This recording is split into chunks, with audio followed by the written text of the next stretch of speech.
हुआ था। ऐसे अवसर पर और ऐसे पुण्य पावन धरती पर ये बटाने का तट भी है और माई का स्थान भी है।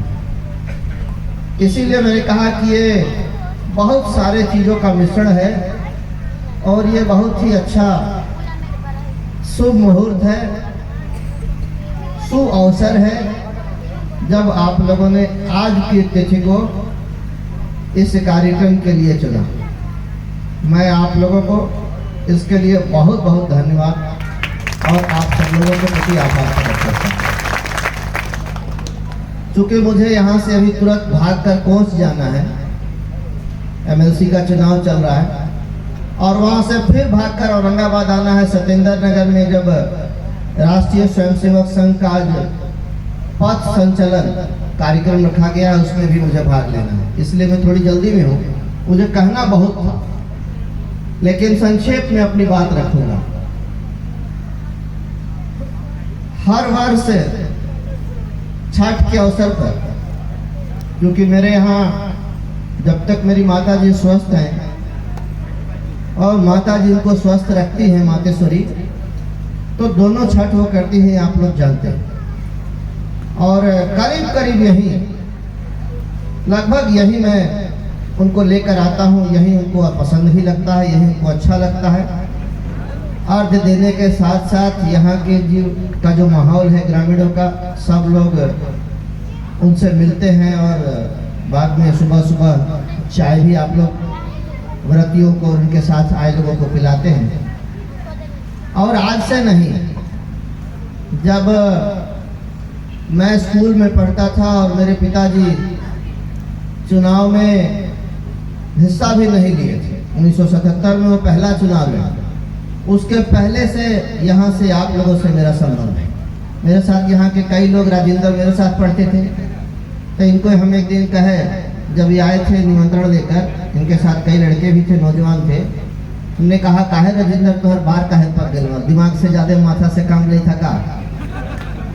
तो और भी यहाँ के कई लड़के मेरे साथ पढ़ते थे, भरतौली के भी कई लोग थे। तो इस तरह का मेरा बचपन का संबंध आप लोगों से है जो अभी तक बरकरार है। और मातेश्वरी से मैं यही प्रार्थना करूंगा, उनके आगे माथा टेक कर यही नमन करके कहूंगा कि हे माँ, इसी तरह का परस्पर संबंध मुझे आप लोगों से बनाए रखे, यही आशीर्वाद मैं आप लोगों से चाहता हूं। मैं एक बात आप लोगों से कहना चाहता हूं कि आप लोग बहुत भाग्यशाली हैं, आप लोग बहुत सौभाग्यशाली हैं कि जगत जननी राजराजेश्वरी मातेश्वरी आप लोगों को संरक्षण देने के लिए आप लोगों के बीच विराजमान है। ये कम सौभाग्य की बात है, इसको कम मत समझिएगा।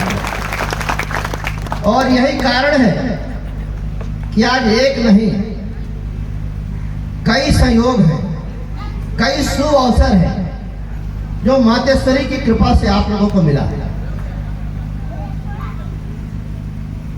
एक आदमी को आराम और प्रतिष्ठा के जीवन जीने के लिए जो कुछ चाहिए, इस गांव को सब कुछ मातेश्वरी ने दिया।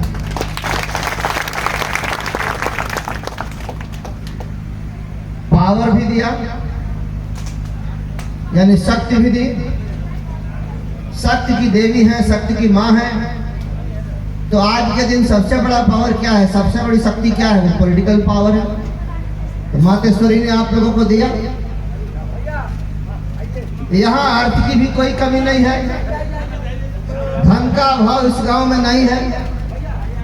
चाहे यहाँ से आप पैदा करते हो या बाहर से लाते हो, जहां से हो, लेकिन इस गांव में धन की कमी नहीं है। और अब तो शिक्षा की भी कमी इस गांव में नहीं रही। क्योंकि मैं देखता हूं कि मेरे पास बहुत सारे लड़के, अभी सेक्रेटरी साहब के लड़के मिले हमसे, नरेंद्र भाई के छोटे भाई जोगिंदर जी, तो उनका बड़ा हम लोगों के अभिभावक थे, हम लोग बड़ा सम्मान उनका करते थे।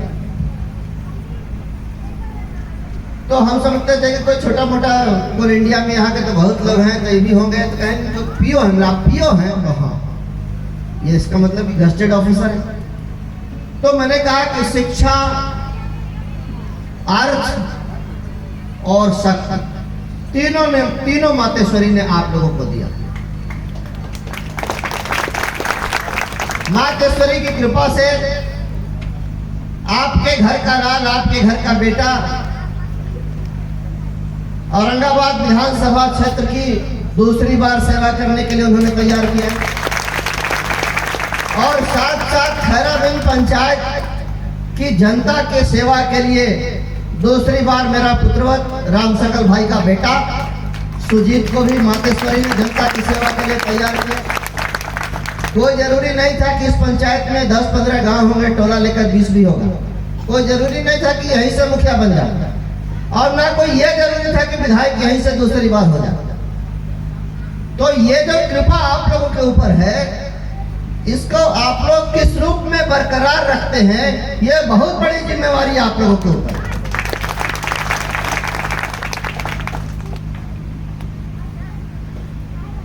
मैंने बोलना शुरू कर दिया था, मंच पर जितने लोग हैं मैं उनका संबोधन नहीं कर सका। मैं अभी जो याद है मुझे, मैं देखा कि बैठे हुए हैं, उनका नाम मैं ले ले रहा हूँ सम्मान के साथ। आनंद जी तो ग्रामीण ही हैं, अतिथि इनको हम नहीं कहेंगे, ये तो होस्ट हैं, ये तो मेजबान हैं, घरैता हैं। सुजीत भी उसी स्थिति में है। हमारे बड़े भाई सुनील बाबू, हमारे भाई रवि बाबू, अशोक बाबू, संचालक कार्यक्रम के विद्यार्थी जी, जो जिले में जितने धार्मिक स्थल हैं उसके महत्व को तो नहीं कहूँगा, लेकिन उसके विषय में जानकारी को बढ़ाने के लिए, क्योंकि जब तक प्रचार प्रसार नहीं होगा, लोग जानेंगे नहीं, तब तक उस स्थल का उतना विकास नहीं हो पाता। कभी कभी किसी तीर्थ स्थल पर देखा था कि कभी 100 लोग नहीं जाते थे, आज लाखों लोग जाते हैं। तो प्रचार प्रसार हुआ, लोग जाने कि यहाँ का महत्व क्या है, लोगों की आस्था यहाँ क्यों है, तो फिर उस स्थल का विकास होता है।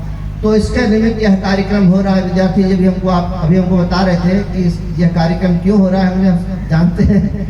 अब चूंकि मैं हड़बड़ में था इसलिए मैंने कहा कि ठीक है। तो अभी विद्यार्थी जी उमेगेश्वरी महोत्सव कराए थे मदनपुर में, वहाँ भी हमने सुझाव दिया कि यहाँ क्या होना चाहिए, क्या हो सकता है। तो मैं आज अपनी बात को ज़्यादा लंबा नहीं करते हुए यही कहना चाहूँगा कि यहाँ के महत्व के विषय में और इनकी कृपा के विषय में जो मैंने अपनी अधूरी जानकारी, छोटी जानकारी के तहत आप लोगों को बताया। अब यहाँ के एक एक व्यक्ति का, एक एक आदमी का ये कर्तव्य है, ये ड्यूटी है, ये फर्ज है कि यहाँ के विकास में केवल प्रतिनिधियों पर और केवल सरकार पर निर्भर नहीं रहेगा। आप क्या कर सकते हैं, आपने क्या किया पहले ये बताइए, उसके बाद हमसे मांगिए। हम तो तैयार हैं। जैसे मेरे ऊपर मातेश्वरी की कृपा हुई कि कहीं ना कहीं से आवश्यकता महसूस हुई और यहाँ से लोग गए कि यहाँ जल का अभाव है, एक मोटर पंप लगवा दीजिए, तो हमने लगवा दिया। मुझे मालूम हुआ जब कि यहाँ के, केवल यहाँ के ही नहीं, आसपास के लोग भी यहाँ से पानी लेकर जाते हैं या यहाँ उस जल का सदुपयोग करते हैं, तो मुझे बहुत खुशी हुई, आत्मा से मैं खुश हुआ। आज मैं जानकारी ले रहा था तो पता चला कि अभी उसमें कुछ तकनीकी खराबी आई है। जो भी तकनीकी खराबी आई हो, आप लोग सक्षम है तो उसको बनवा लीजिए, और नहीं तो अक्षम है तो हाथ खड़ा कर दीजिए, हम तैयार। इसी तरह से हमने भरथौली में भी दिया, वहाँ भी जानकारी अभी तुरंत हम नहीं लिए हैं कि वहाँ चालू हुआ है कि चालू है कि नहीं है।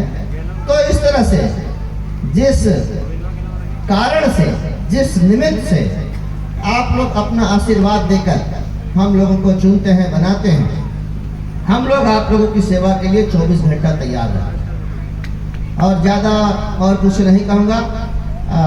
अभी विद्यार्थी जी कह रहे थे कि शाम को भी आना पड़ेगा, तो देखेंगे शाम को अगर समय मिलेगा तो हालांकि उस समय ज़्यादा भीड़ होगी, क्योंकि मौसम उस समय अच्छा होगा, गर्मी इतनी नहीं होगी, और भाषण कोई सुनना नहीं चाहता, गाना वाना बजेगा तो बहुत भीड़ होगी उस समय। बस इन्हीं शब्दों के साथ और ये कहते हुए कि जब इसकी शुरुआत हुई थी, मेरे से राजेंद्र जी मिलने आए थे और उस दिन भी मेरा बहुत कार्यक्रम व्यस्त था। हमने कहा कि हम 5 मिनट के लिए भी यहाँ आएंगे जरूर। मैं यहाँ आया, मातेश्वरी के दरबार में मत्था टेका। उस समय मात्र 2-4 लोग ही थे, बाकी लोग यहाँ नहीं पहुँचे थे। हमने कहा कि तूने बैठा कर ला, जे फैसला लेबा, जे निर्णय लेबा वो साथ हम हिवा। हमने यही कहकर मैं यहाँ से निकल गया था और आज भी मैं यही कहकर जा रहा हूँ कि सतचंडी स्थान के विकास के लिए यहाँ ये तो कार्यक्रम है, इस कार्यक्रम के माध्यम से प्रचार होगा, प्रसिद्धि मिलेगी, लेकिन फिर करना क्या है वो कमेटी बैठकर तय करेगी कि यहाँ क्या क्या होना चाहिए और किसका सहयोग किस रूप में लेना है, कौन कितना और किस रूप में सहयोग करने के लिए तैयार है। तो हम भी आप लोगों से अलग नहीं हैं। मुखिया गांव के, विधायक गांव का, तो हम भी गांव से बाहर नहीं हैं। हम भी गांव से बाहर नहीं हैं। मैंने तो बता दिया कि मेरा बचपन से संबंध आप लोगों से किस प्रकार का। और इन्हीं शब्दों के साथ मैं चाहूँगा, होना तो सब कुछ उनकी कृपा से इतने दिनों से चला आ रहा है। क्यों नहीं आज तक सतचंडी महोत्सव का आगाज हुआ? क्यों नहीं? उनकी प्रेरणा से जब सब होता है और संजोग होता है, उन्हीं के आदेश से सब कुछ होता है। उन्होंने आदेश दिया, अब होना चाहिए तो हो गया, और हो गया। इसकी शुरुआत हो गई तो अब मामला आगे बढ़ जाएगा, और जब आगे बढ़ जाएगा तो ये दर्शनीय तीर्थ स्थल हो जाएगा। इसका इसी प्रकार से प्रचार प्रसार होगा और हम लोग सब लगेंगे। आजकल तो जमाना है सोशल मीडिया का, अब ये यूट्यूब पर जाएगा। पता नहीं यूट्यूब पर अभी तक सत्यचंडी माई के स्थान का महत्व, उसकी चर्चा है कि नहीं है, हम नहीं जानते। अगर नहीं है तो ये ड्यूटी मैं नौजवानों को देता हूँ जो सोशल मीडिया चलाते हैं कि आप लोग यूट्यूब पर इसको डालिए, इस कार्यक्रम को भी डालिए और उसके माध्यम से इसको इतना प्रचार मिले कि जो कोई सारनाथ से बोध गया जाने वाला हो उसको ये जानकारी दी जाए, ये जानकारी हो कि बीच रास्ते में एक बहुत ही पवित्र, बहुत ही महत्व का एक शक्तिपीठ है जहां मत्था टेकना जरूरी है। इसके लिए एक द्वार भी बनाया जा सकता, प्रपोजल है, क्योंकि द्वार तो सरकारी फंड से बनेगा नहीं। जब बनेगा तो निजी फंड से, निजी सहयोग से बनेगा। सब लोग अपना अपना सहयोग देगा। कोई 100 रुपया भी अगर देगा तो उसके भी मन में होगा कि मेरा भी 100 रुपया इस द्वार के निर्माण में लगा हुआ, उसको आस्था होगी, उससे लगा होगा, उससे जुड़ा होगा। यही बात मैं कह रहा हूँ। इसीलिए मैंने कहा कि सरकार पर केवल निर्भर मत रहिए। सरकार से फंड के तहत जो हो सकता है, जैसे हमने पानी की व्यवस्था यहाँ की है तो ठीक है, बहुत अच्छा है। लेकिन और कुछ भी होना हो, चाहे तो सहयोग से हो या सरकार से हो, सब लोग, कोई ना नहीं करेगा, कोई मना नहीं करेगा, कोई मना नहीं करेगा। और ये अब इसके विकास की गाड़ी अब आज की तारीख से अब आगे बढ़ना शुरू हो गया, अब शुरू हो गया उनकी कृपा से, और ये रुकेगा नहीं। इन्हीं शब्दों के साथ आप सबों को बहुत बहुत धन्यवाद। प्रेम से बोले सतचंडी माता की जय, बजरंगबली की।